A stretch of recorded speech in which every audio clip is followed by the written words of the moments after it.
Urip ana padusunan kuwi wujud kepeduliane karo simpatike babagan karo tangga encen ora kena diukur bola. Lah iki babagan dungane tukang penggali kubur, muga-muga padha sehat rahayu wilujeng, ora enek alangan apa-apa, sehat kabeh. Amargane kabeh mau bakal ngalami ya kurtekne ora bareng, gilirane beda wektu, awake dhewe kari nunggu.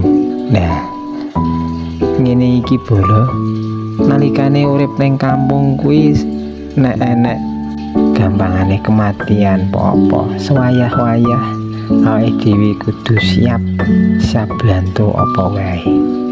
Mbuh kuwi nalikane sing cik kerja ana paran ana ngendi wae mesti do mulih saking menjunjung tinggi rasa sosial antara warga.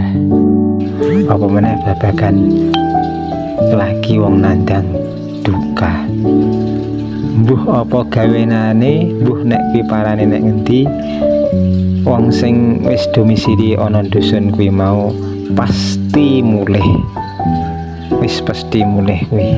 Mergo menyadari bahwa kabeh mau ki awake dhewe gur nunggu.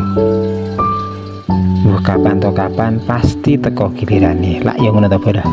Lah kahanan kaya ngene iki tukang gali kubur mau ndonga muga-muga wujuding gotong royong iki mau dadi lestari nganti dheweke kapundhut, nganti empuh turun temurun, nganti besok tekan cucu-cucune awake dhewe.